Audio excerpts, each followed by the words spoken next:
नमस्कार। आपके अपने YouTube channel GK Chopra ji में आपका स्वागत है। आज का जो हमारा टॉपिक है वो है बैराट सभ्यता।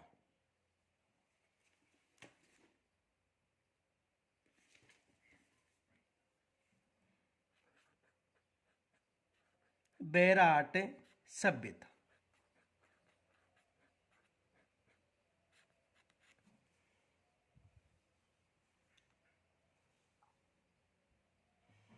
आज का जो हमारा टॉपिक है वो है बैराट सभ्यता।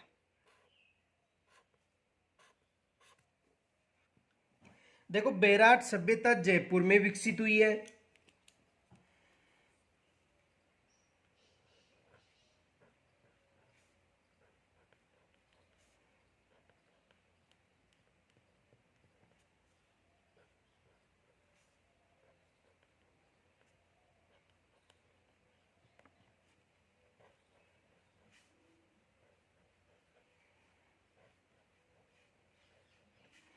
देखो, ये बाणगंगा नदी है।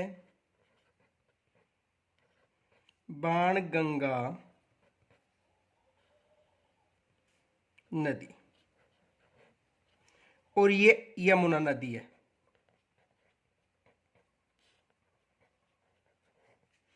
तो बाणगंगा नदी के पेटे पर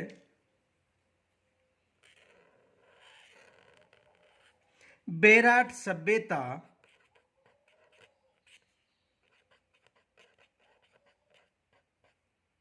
विकसित हुई है।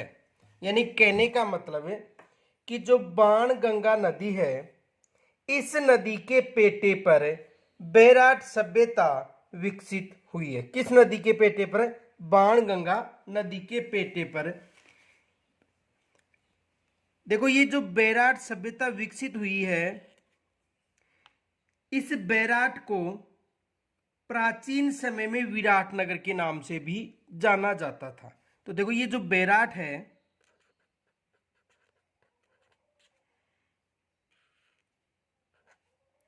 प्राचीन समय में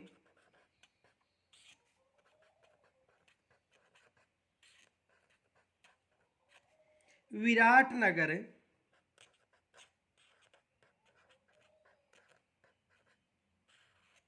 के नाम से जाना जाता था।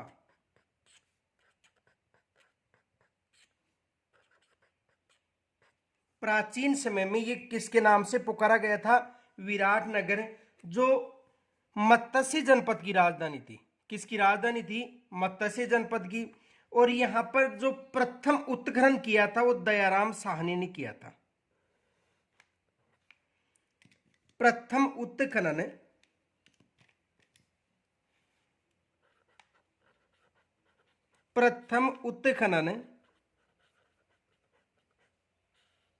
दयाराम साहनी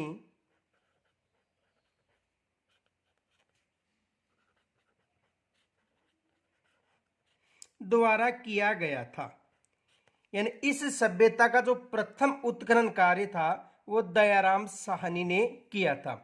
और इस क्षेत्र में देखो, बीजक की पहाड़ी, भीम जी की डूंगरी और महादेव की डूंगरी आदि क्षेत्रों में उत्खनन कार्य किया था। कहां कहां पर उत्खनन किया था? बीजक की पहाड़ी, बीजक की पहाड़ी,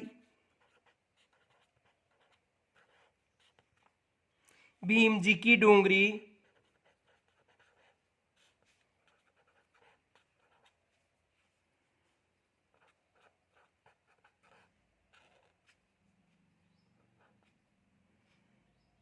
तथा महादेव जी की डूंगरी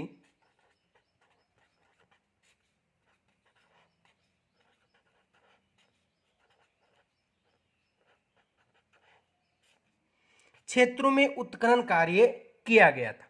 तो देखो, बैराट सभ्यता जयपुर में विकसित है। यह सभ्यता कहां पर स्थित है? जयपुर में। किस नदी के पेटे पर? बाणगंगा नदी के पेटे पर। और बाणगंगा एकमात्र ऐसी नदी है राजस्थान की जो अपना जल सीधा यमुना नदी में डालती है। इसका जो प्रथम उत्खनन कार्य किया था वो दयाराम साहनी के नेतृत्व में किया गया था 1936-37 में। किनके नेतृत्व में किया था? दयाराम साहनी के। और यहाँ पर उत्खनन क्षेत्र में बीजे की पहाड़ी थी, भीम जी की डूंगरी और महादेव जी की डूंगरी थी। और प्राचीन समय में इसे विराटनगर के नाम से जाना जाता था। तो एग्जाम में प्रश्न आ सकता है कि बैराट सभ्यता किस नदी के पेटे पर विकसित हुई है? तो बैराट सभ्यता बाणगंगा नदी के पेटे पर विकसित हुई है। और यहाँ पर बौद्धकालीन अवशेष भी मिले हैं। इस सभ्यता के उत्खनन से कौन से अवशेष मिले हैं? बौद्धकालीन अवशेष।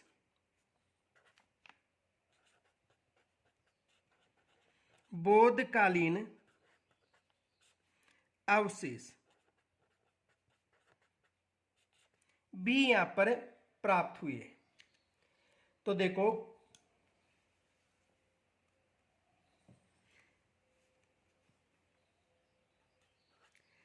बैराट सभ्यता बाणगंगा नदी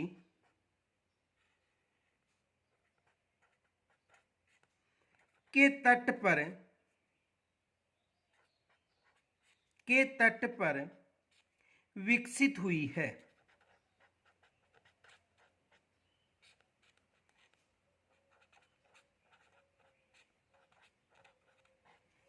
बाण गंगा नदी के तट पर विकसित हुई है। यानी बैराट सभ्यता किस नदी के तट पर विकसित हुई है? बाण गंगा नदी के तट पर। जो प्राचीन समय में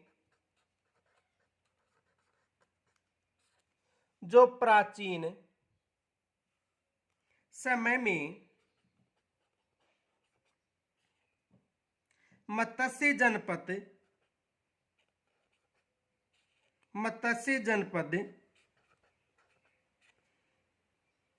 की राजधानी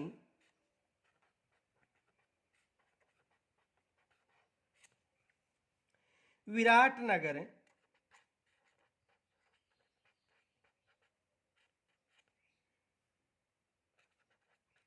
के नाम से जानी जाती थी।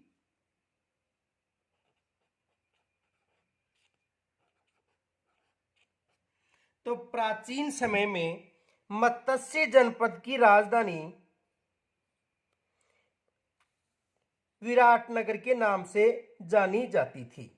देखो, यहां पर एग्जाम में प्रश्न आ सकता है, यह फैक्ट विशेष याद रखना।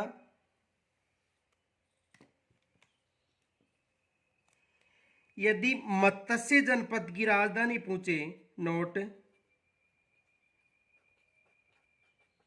मत्स्य जनपद की राजधानी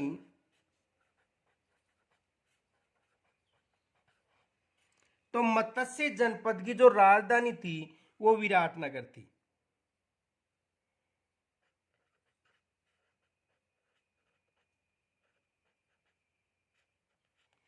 लेकिन यदि एकीकरण में जो मत्स्य संघ था, राजस्थान के एकीकरण में जो मत्स्य संघ था, उसकी राजधानी अलवर थी। मत्स्य संघ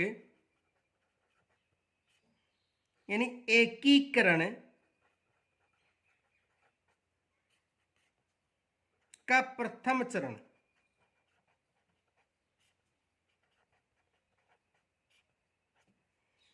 की राजधानी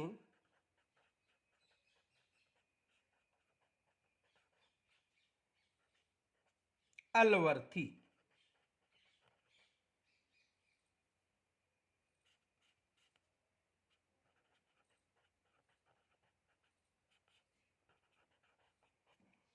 मत्स्य संघ की राजधानी अलवर और मत्स्य जनपद की राजधानी विराटनगर थी। यहां पर एग्जाम में प्रश्न पूछा जा सकता है, विशेष याद रखना। तो एकीकरण का जो प्रथम चरण था मत्स्य संघ, उसकी राजधानी अलवर थी और मत्स्य जनपद की राजधानी क्या थी? विराटनगर। तो एग्जाम में यहां से प्रश्न बन सकता है। देखो, मत्स्य जो संघ था उसमें अलवर, भरतपुर, धौलपुर और करौली शामिल थे। आगे देखो,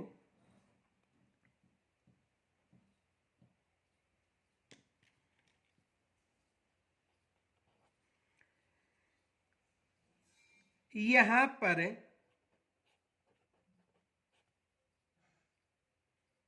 बीजकी पहाड़ी, बीजकी पहाड़ी, एक तो बीजकी पहाड़ी का उत्खनन क्षेत्र था, भीम जी की डूंगरी,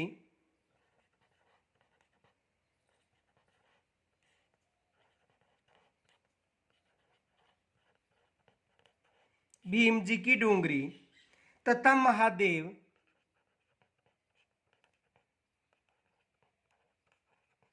महादेव की डूंगरी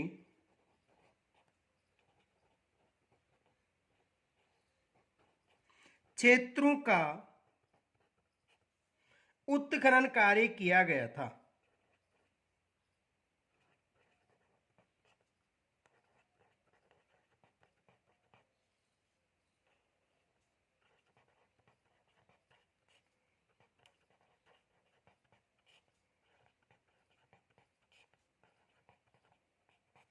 तो किन किन क्षेत्रों का उत्खनन कार्य किया गया था? बीजकी पहाड़ी, भीम जी की डूंगरी, महादेव की डूंगरी क्षेत्रों का उत्खनन कार्य किया गया था। एग्जाम में यहां से भी प्रश्न बनता है। एग्जाम में ये प्रश्न बनता है कि बीजकी पहाड़ी या भीम जी की डूंगरी या महादेव की डूंगरी का संबंध किस सभ्यता से? देखो एग्जाम में क्या प्रश्न बन सकता है।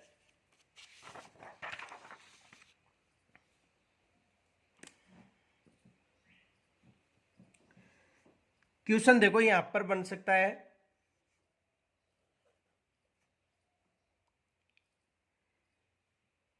बीजकी पहाड़ी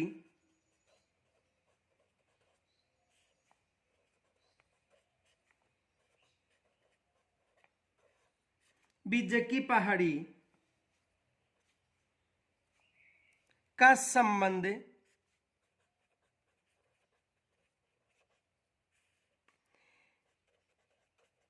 किस सभ्यता से है?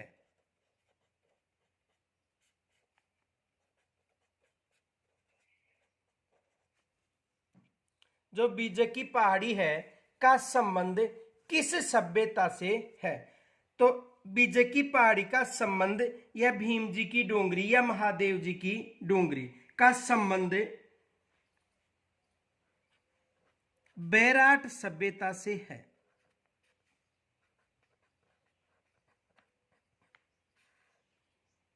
किस सभ्यता से है? बैराट सभ्यता से। आगे देखो,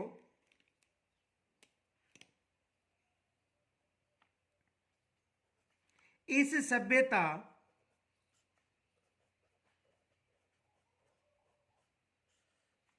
का उत्खनन कार्य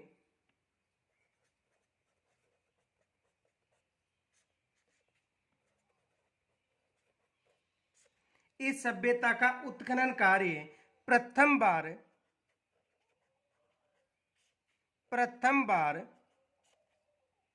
दयाराम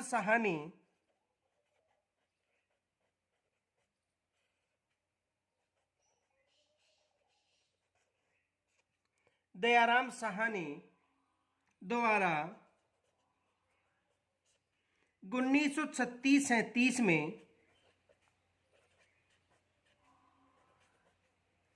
में किया गया था।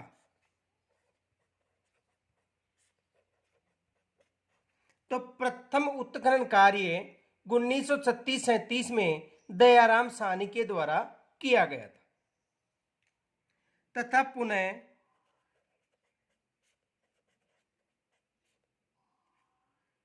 नील रत्न बनर्जी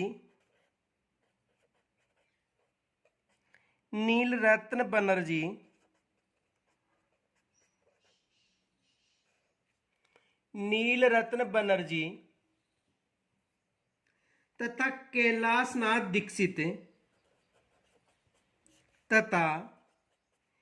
कैलाशनाथ दीक्षित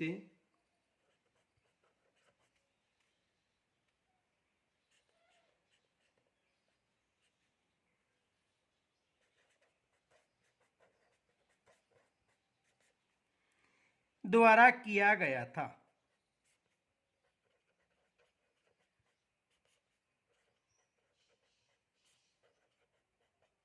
एग्जाम में यहां से भी प्रश्न बनता है। देखो प्रश्न क्या बनता है,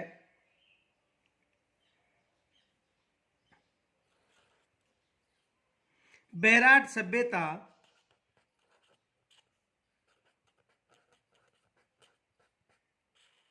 बैराट सभ्यता का उत्खनन किनके द्वारा किया गया था?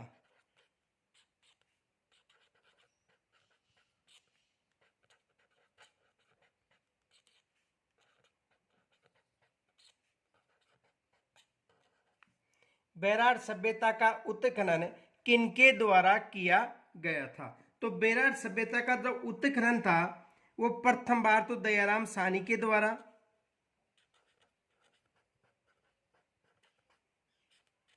दयाराम साहनी, उसके बाद नील रतन बनर्जी,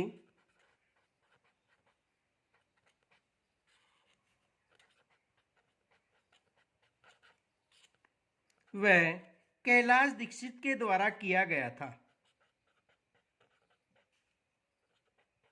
कैलाशनाथ दीक्षित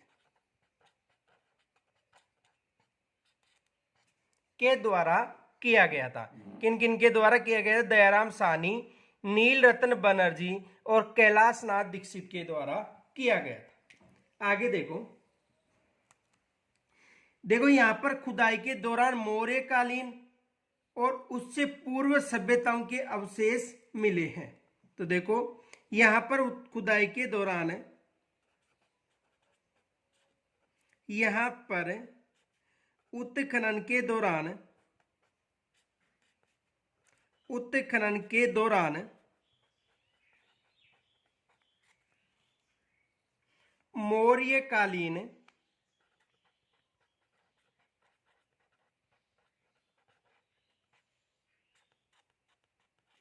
मौर्यकालीन एवं उसकी पूर्व सभ्यताओं एवं उसके पूर्व की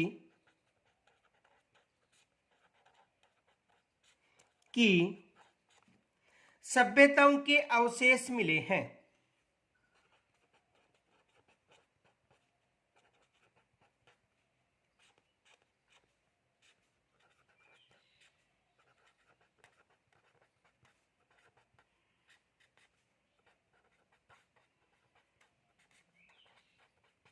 तो यहां पर मौर्यकालीन और उसके पूर्व की जो सभ्यताएं हैं उनके अवशेष मिले हैं।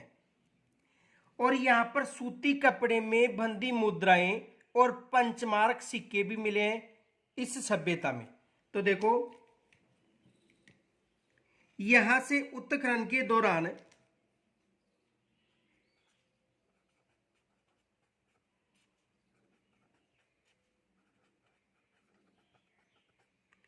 उत्खनन के दौरान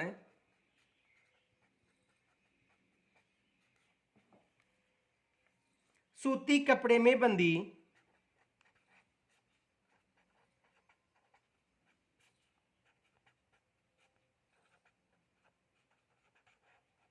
मुद्राएं एवं पंचमार्क सिक्के मिले हैं।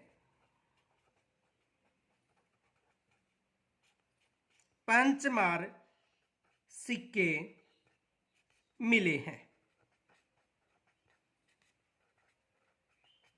यानी उत्खनन के दौरान सूती कपड़े में बंधी मुद्राएं और पंचमार्क सिक्के भी मिले। आगे देखो,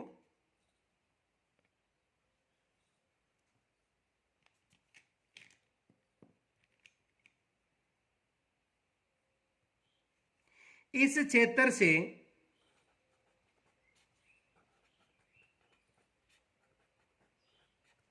पुरातात्विक सामग्री के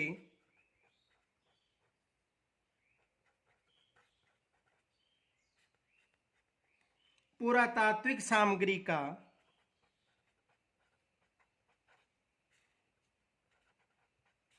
विशाल भंडार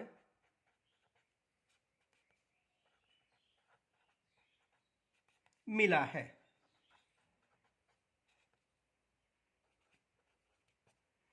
यानी यहां पर उत्खनन के दौरान जो पुरातात्विक सामग्री है उनके विशाल भंडार मिले हैं। देखो 1999 बीजे की पहाड़ी से अशोककालीन गोल बौद्ध मंदिर एवं बौद्ध स्तूप एवं बौद्ध मठ के अवशेष भी मिले हैं। तो देखो 1999 में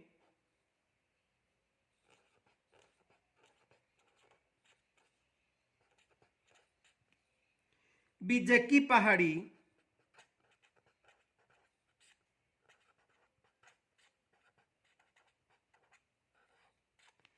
1999 में बीजकी पहाड़ी, ये विशेष याद रखना, एग्जाम में यहां से प्रश्न बन सकता है।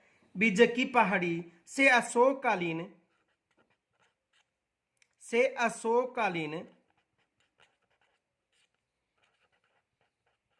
यानी मौर्य शासक अशोक के समय के गोल बौद्ध मंदिर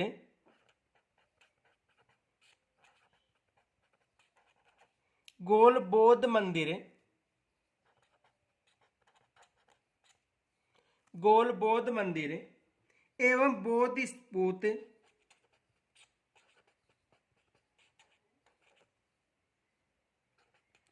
स्तूप।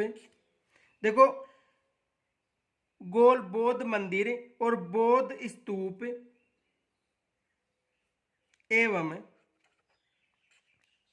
बौद्ध मठ के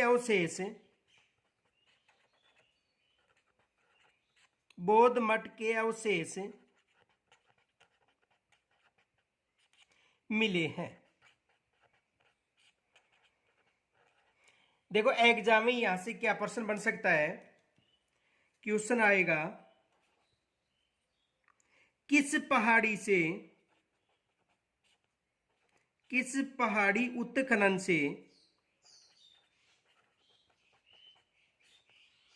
से मौर्यकालीन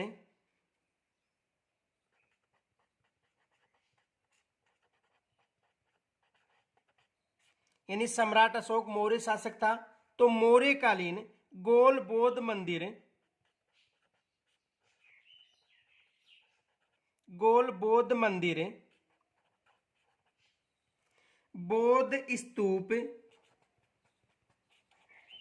बौद्ध स्तूप एवं बौद्ध मठ प्राप्त हुए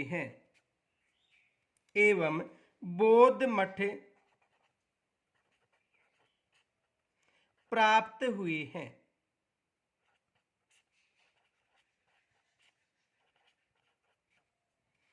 तो ये विशेष मोस्ट याद रखना, ये मोस्ट है, यहां से एग्जाम में प्रश्न बन सकता है।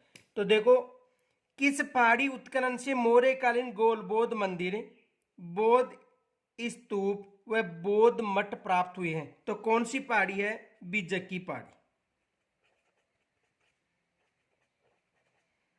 बीजकी पहाड़ी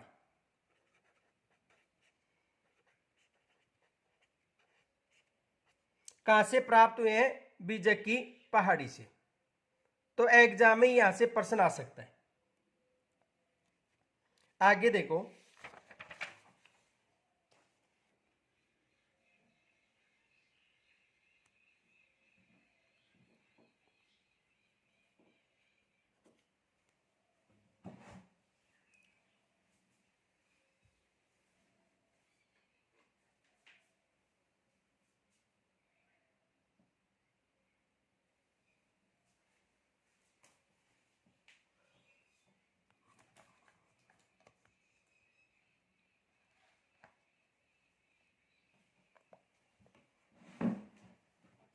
देखो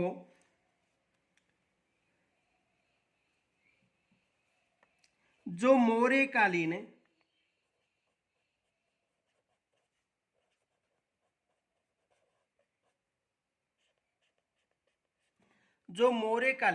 अवशेष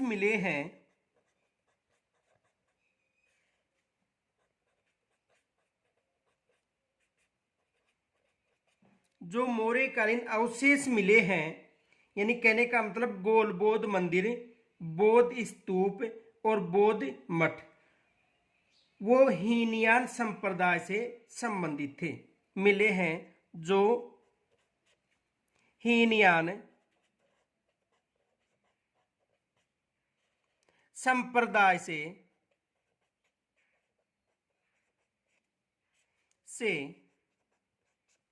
संबंधित है।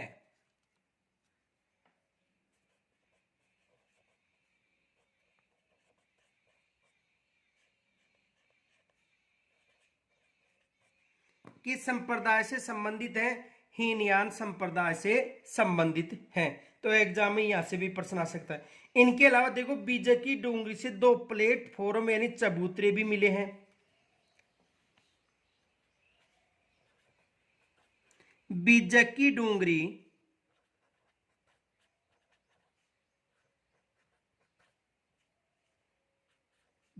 डूंगरी से 2 प्लेटफॉर्म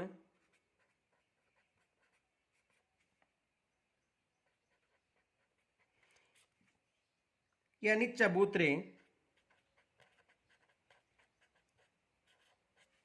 भी मिले हैं। यानी 2 प्लेटफार्म यानी चबूतरे मिले हैं, ये विशेष याद रखना। बीजक की डूंगरी से 2 प्लेटफार्म यानी चबूतरे मिले हैं और इन चबूतरों में एक से बौद्ध स्तूप की जानकारी मिलती है और दूसरे से बौद्ध विहार की जानकारी मिलती है। तो एग्जाम में यहां से भी प्रश्न बन सकता है। तो देखो उत्खनन के दौरान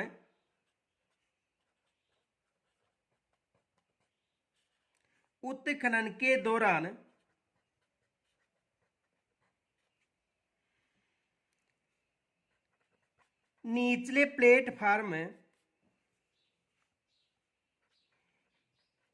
प्लेटफार्म यानी चबूतरा पर बौद्ध स्तूप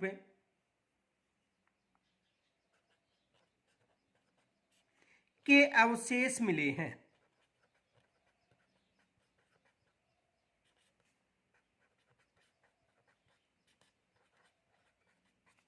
देखो 2 प्लेटफार्म मिले हैं, उनमें एक के उत्खनन के दौरान बौद्ध स्तूप के अवशेष मिले हैं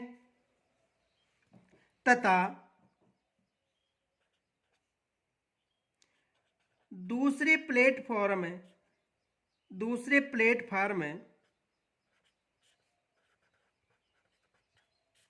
यानी चबूतरा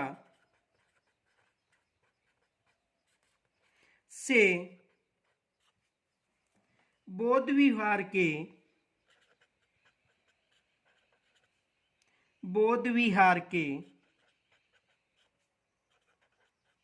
अवशेष मिले हैं।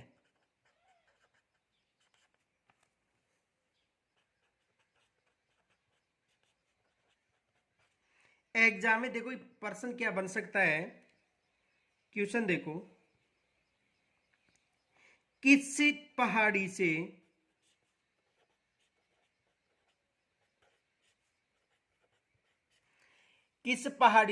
या किस स्थान से भी आ सकता है, किस पहाड़ी से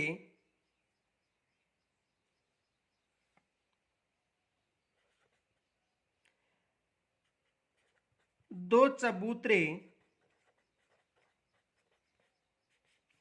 प्राप्त हुए हैं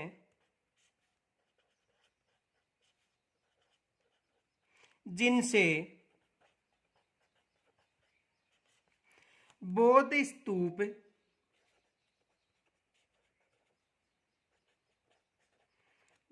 स्तूप तथा बौद्ध विहार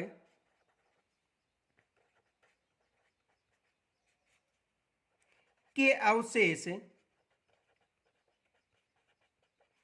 प्राप्त हुए हैं।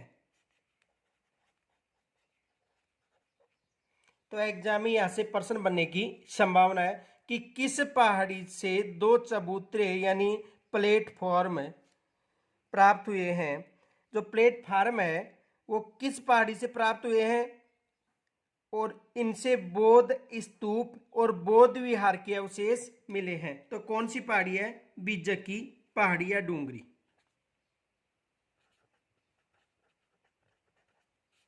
बीजकी पहाड़ी या डूंगरी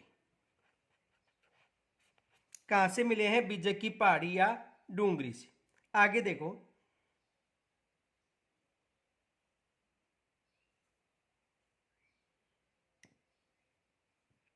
यहां पर उत्खनन के दौरान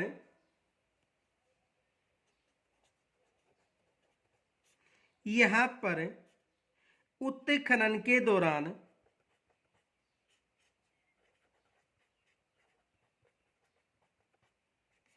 उत्खनन के दौरान चित्रित स्लेटी मर्द भांड का प्रयोग करने वाली संस्कृति के अवशेष भी मिले हैं। तो यहां पर उत्खनन के दौरान चित्रित स्लेटी मर्द भांड का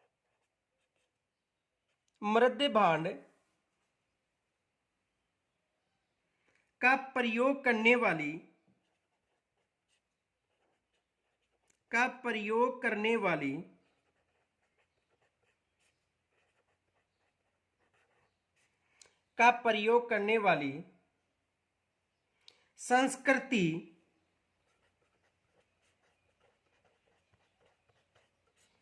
के अवशेष मिले हैं। तो यहां पर उत्खनन के दौरान जो चित्रित स्लेटी मर्द भांड के जो प्रयोग करने वाली संस्कृति है उसका भी उल्लेख मिला है या अवशेष प्राप्त हुए हैं।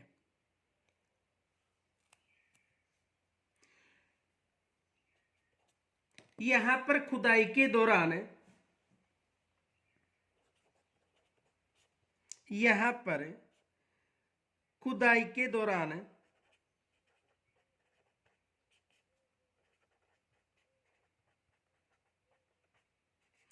या उत्खनन के दौरान तीसरे स्तर में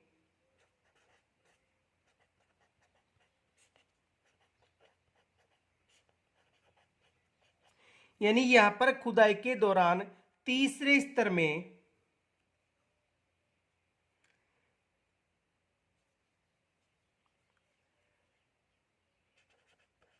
ईसा की प्रारंभिक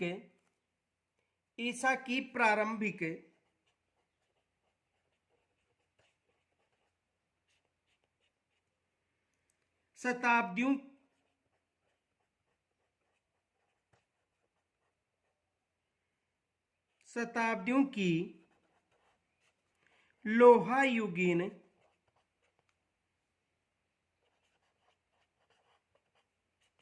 संस्कृति के अवशेष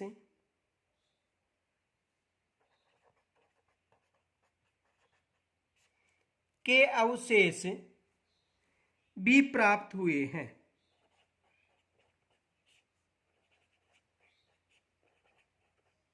ये मोस्ट मान लेना कि लोहायुगीन संस्कृति के भी यहां पर अवशेष प्राप्त हुए हैं।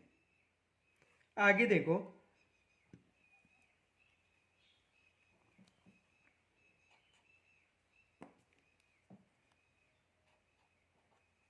देखो 1937 में बहाबरू पहाड़ी से सम्राट अशोक के ब्राह्मी लिपि में उत्कीर्ण 2 प्रस्तर लेख भी प्राप्त हुए हैं। यह भी विशेष याद रखना। तो 1937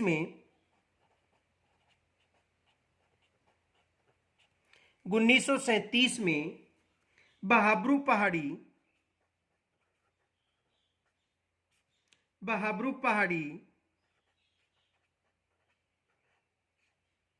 से सम्राट अशोक बहाबरू पहाड़ी से सम्राट अशोक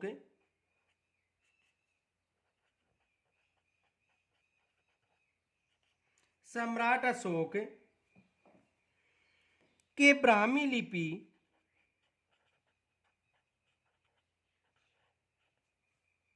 ब्राह्मी लिपि में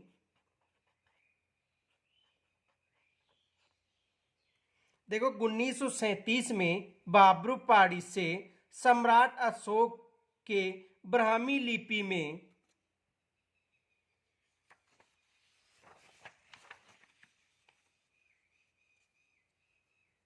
उत्कीर्ण दो प्रस्तर लेख में उत्कीर्ण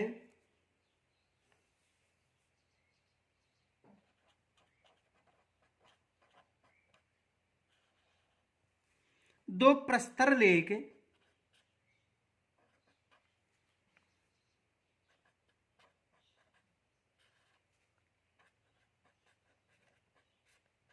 यानी स्तंभ लेख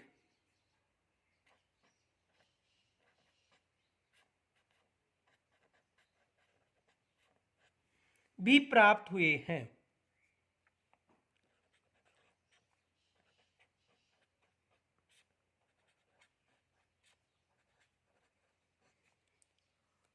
यह भी विशेष मोस्ट याद रखना कि 1937 में बाबरू पहाड़ी से सम्राट अशोक के ब्राह्मी लिपि में उत्कीर्ण दो प्रस्तर लेख यानी स्तंभ लेख प्राप्त हुए हैं, जिसमें अशोक की बुद्ध धर्म और संघ की अगाध निष्ठा झलकती है,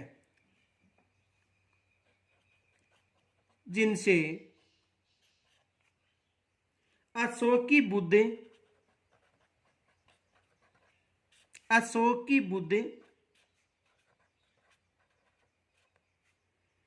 धम्म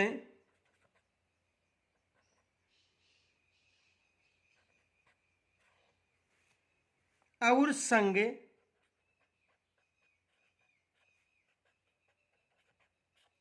देखो याद रखना बुद्ध धम्म और संघ, ये विशेष याद रखना, में अगाध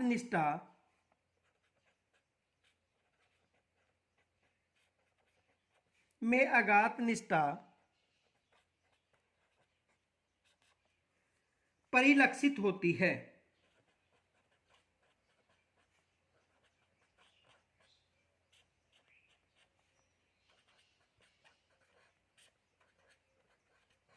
ये मोस्ट देखो मोस्ट है 1937 में बाबरू पहाड़ी से सम्राट अशोक के ब्राह्मी लिपि के उत्कीर्ण दो प्रस्तर या स्तंभ लेख प्राप्त हुए हैं, जिनमें अशोक के बुद्ध धर्म और संघ में अगाध निष्ठा परिलक्षित होती है।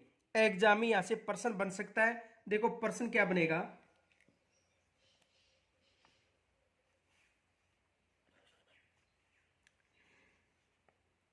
किस स्थान से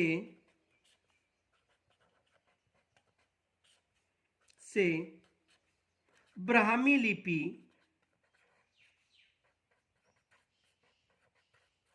के स्तंभ यानी किस स्थान से ब्राह्मी लिपि के स्तंभ लेख प्राप्त हुए हैं, जिनसे बुद्ध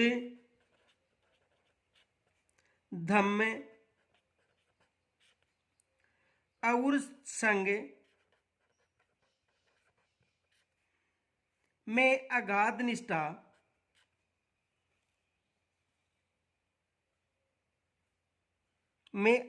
निष्ठा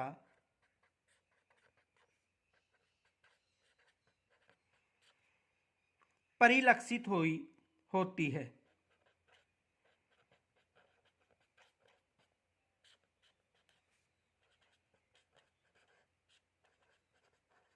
देखो किस स्थान से ब्राह्मी लिपि के स्तंभ प्राप्त हुए, जिनसे बुद्ध धर्म और संघ में अगाध निष्ठा परिलक्षित होती है। तो किस स्थान से? बाबरू पहाड़ी से।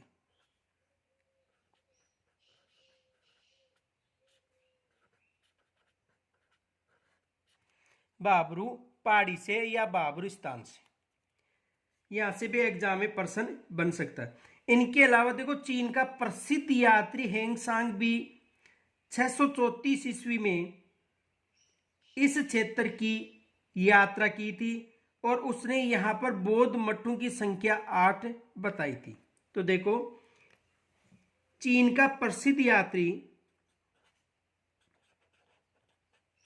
चीन का प्रसिद्ध यात्री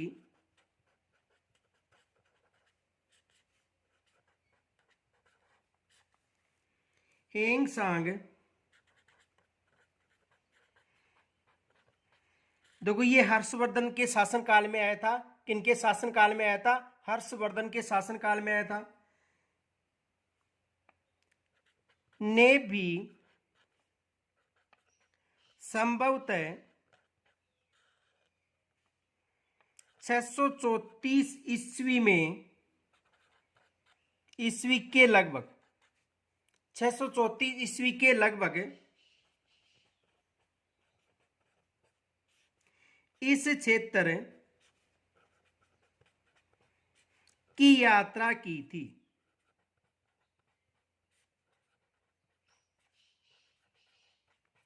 यानी हेंग सांग किनके शासनकाल में आया था? हर्षवर्धन के शासनकाल में। उसने यहां बौद्ध मठों की संख्या कितनी बताई थी? 8। उन्होंने यहां पर बौद्ध मठों की संख्या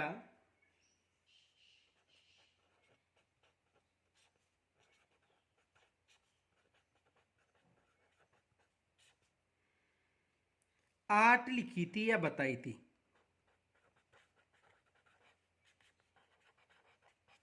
कितनी बताई थी?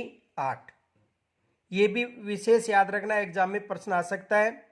तो प्रसिद्ध चीनी यात्री हेंग सांग, जो हर्षवर्धन के शासनकाल में आया था, उन्होंने भी यहाँ पर संभवतः यात्रा की थी और उन्होंने यहाँ पर बौद्ध मठों की संख्या कितनी बताई थी? 8 बताई थी। तो एग्जाम में यहाँ से भी प्रश्न आ सकता है।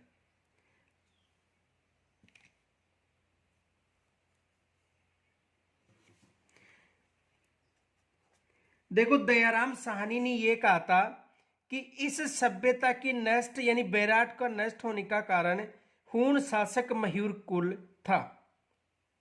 तो देखो, दयाराम साहनी के मतानुसार, दयाराम साहनी के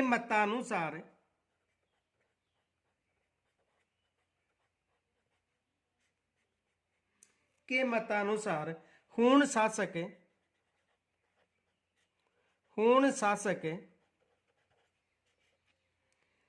मिहिर कुल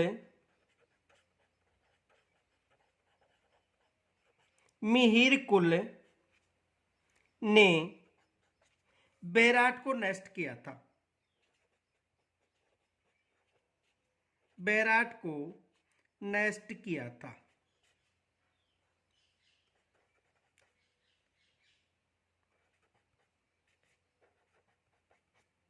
किन्होंने किया था?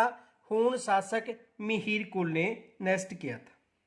तो एग्जाम में यहां से भी प्रश्न आ सकता है। और जो हूण शासक मिहिर कुल था, उन्होंने 6वीं शताब्दी ईस्वी के प्रारंभ काल में पश्चिमी उत्तर भारत में 15 वर्षों तक शासन भी किया था।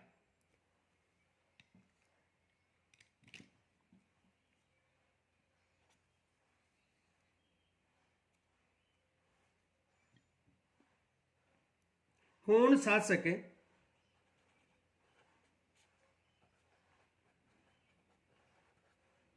मिहिर कुल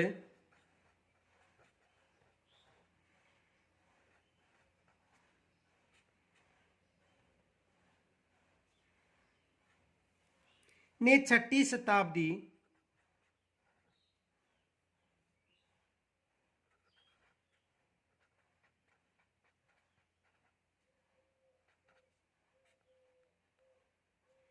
ईस्वी के प्रारंभ में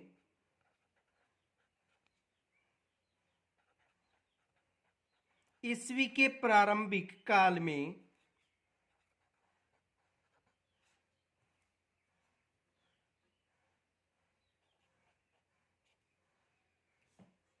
पश्चिमी उत्तर भारत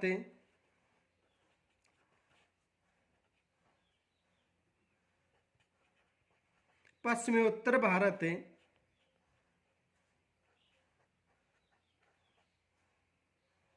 में 15 वर्षों तक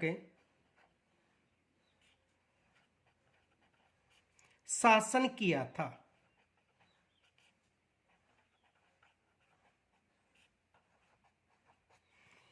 यानी जो मिहिर कुल हूण शासक था, उन्होंने जो पश्चिमी उत्तर भारत है वहां पर लगभग 15 वर्षों तक शासन किया था। कितने वर्षों तक शासन किया था? 15 वर्षों तक शासन किया था। और जो दयाराम साहनी है उनके अनुसार इस क्षेत्र का जो ध्वंस था वो किन्होंने किया था? हूण शासक मिहिर कुल ने किया था।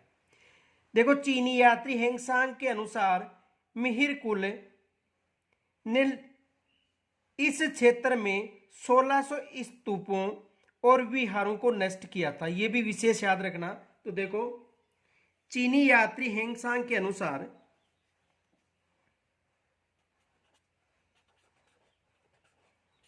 चीनी यात्री हेंगसांग के अनुसार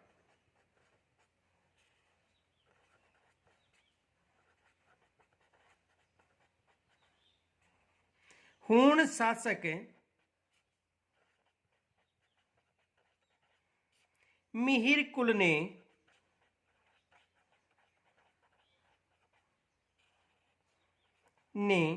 यहां पर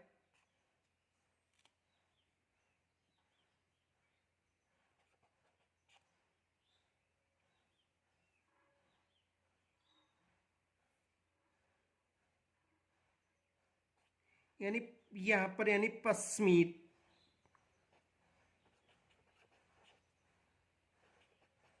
उत्तर भारत, पश्चिमी और उत्तर भारत में 1600 स्तूपों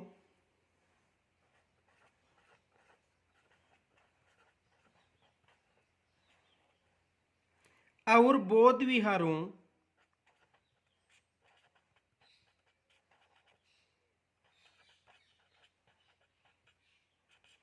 को नष्ट किया था।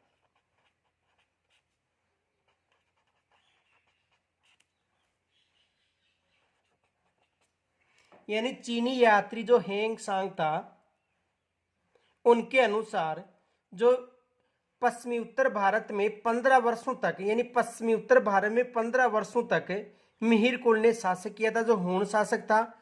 उन्होंने इस क्षेत्र में 1600 स्तूप तथा बौद्ध विहारों को नष्ट किया था। यह भी विशेष याद रखना, एग्जाम में यहां से भी प्रश्न बन सकता है। आगे देखो,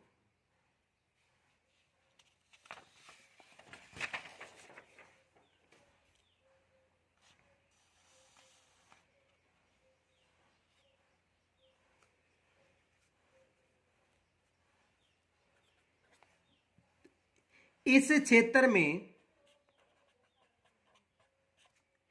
अज्ञातवास के दौरान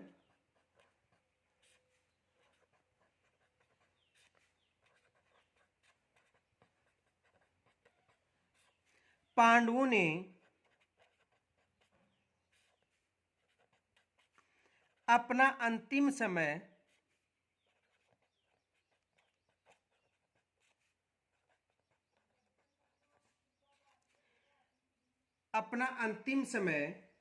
व्यतीत किया था।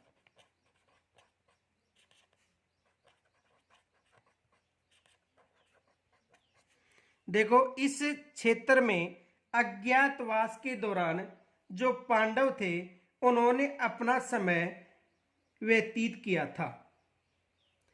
और बैराग से मौर्यकालीन अवशेष भी प्राप्त हुए हैं। यहां से मौर्यकालीन अवशेष भी मिले हैं। इस क्षेत्र से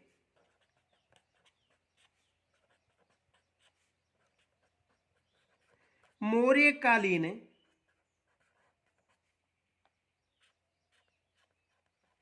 अवशेष भी प्राप्त हुए हैं।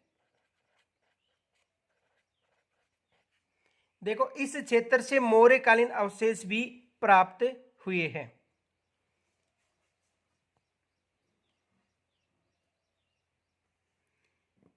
यहां पर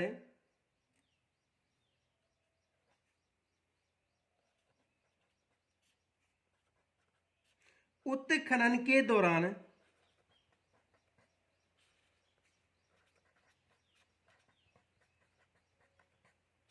यहां पर उत्खनन के दौरान मुगलकालीन छत्री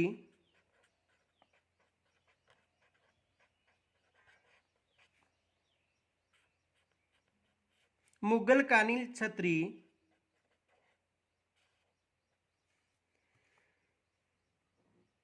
देखो ये जो क्षेत्र है यहां पर ये कहा जाता है कि जब अकबर दिल्ली से अजमेर आता था तो बैराक क्षेत्र में विश्राम करता था।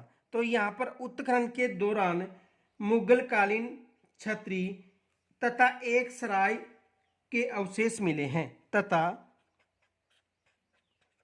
एक सराय का अवशेष मिला है।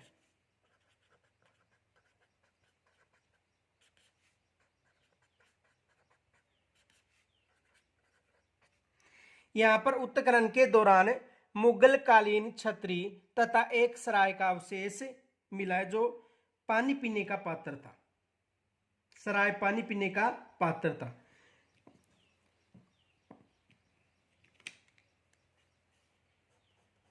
नोट कहा जाता है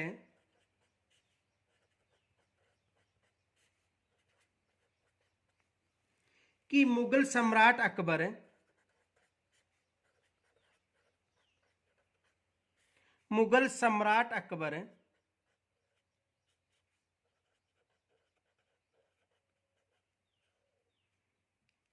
अजमेर की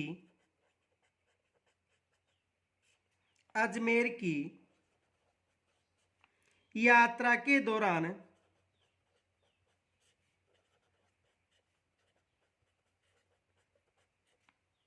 यहां रात्रि में विश्राम करता था। यहां रात्रि में विश्राम करता था।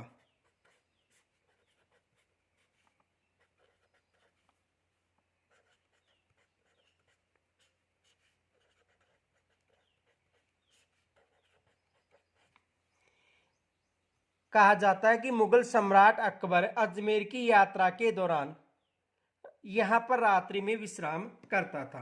अब देखो ये जो मुगल कालीन जो छत्री है यहां से एग्जाम में प्रश्न बना हुआ है। देखो प्रश्न क्या था,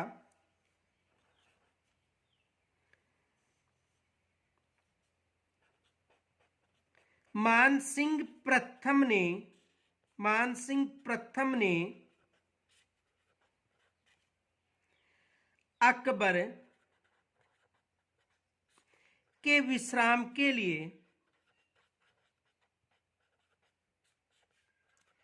लिए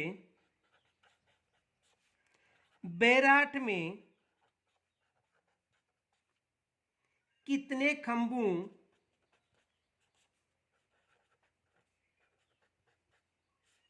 की छतरी का निर्माण करवाया था।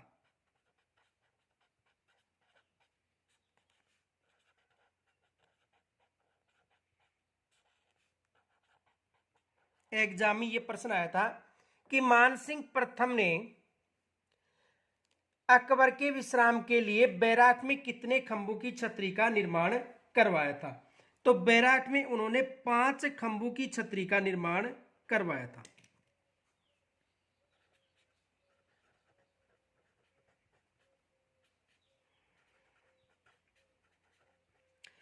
पांच खंभों की छतरी का निर्माण।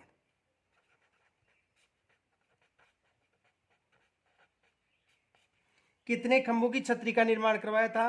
5 खंभों की छतरी का निर्माण करवाया था। तो एग्जाम में यहां से प्रश्न पूछा गया था कि कितने खंभों की छतरी का निर्माण करवाया था, तो 5 खंभों की छतरी का निर्माण करवाया था।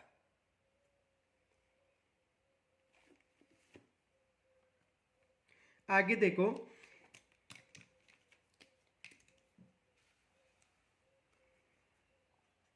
यहां पर उत्खनन के दौरान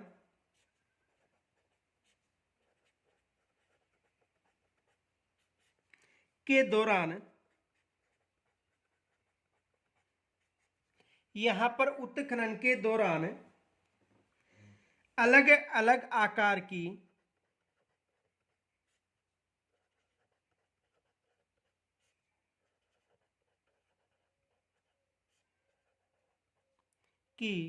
ईंटें प्राप्त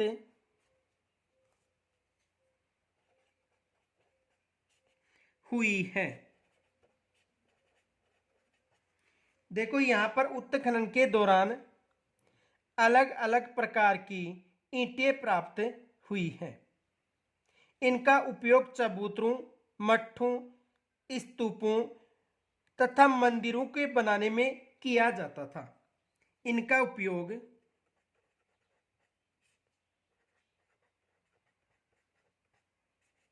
उपयोग चबूतरों,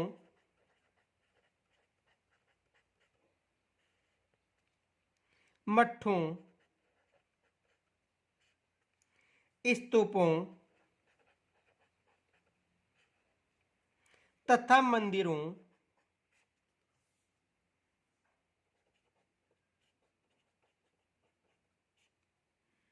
को बनवाने में किया जाता था।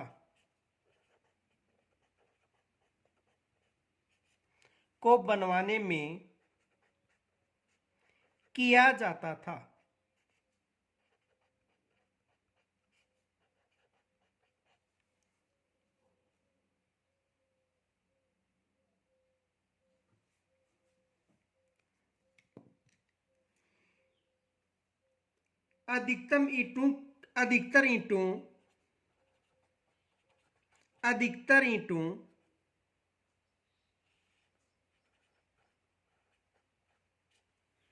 की लंबाई, चौड़ाई व ऊंचाई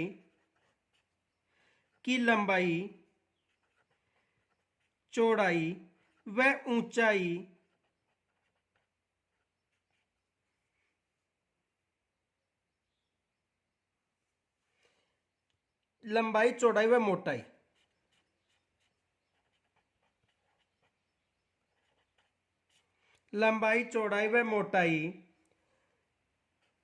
78 x 40 x 8 सेमी थी।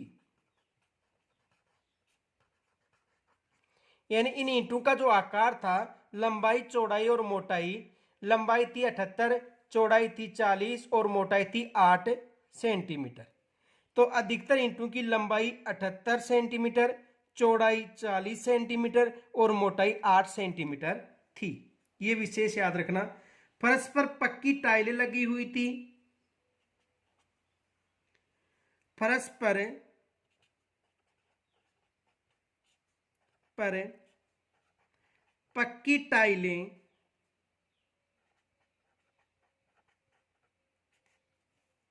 लगी हुई थी।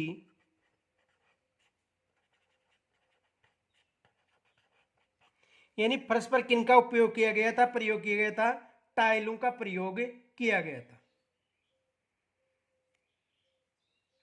देखो एक फैक्ट याद रखना, बैराट के आसपास पत्थर अत्यधिक मात्रा में पाए जाते थे, फिर भी ईंटों का प्रयोग अधिक किया गया था और ये ईंटें मोहनजोदड़ो से मिलती जुलती भी हैं।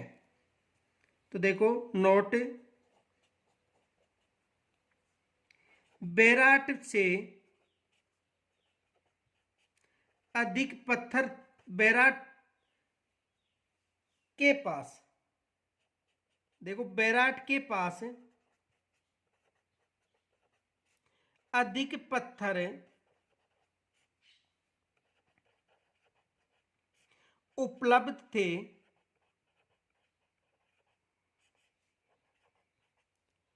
फिर भी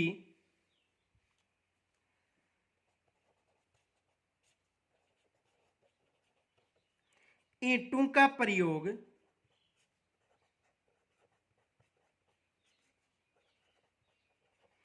अधिक किया गया था।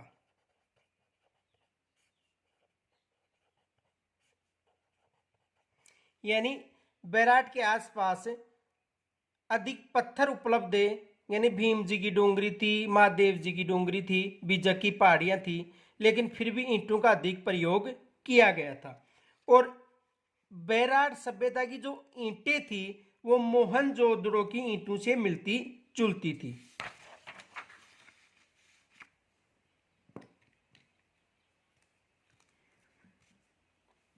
ये ईंटें मोहनजोदड़ो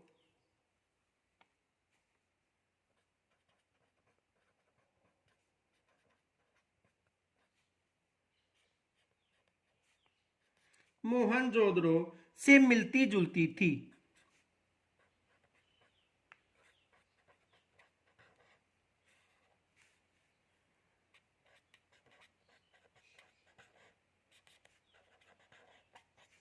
तो यह ईंटें मोहनजोदड़ो से मिलती जुलती थी।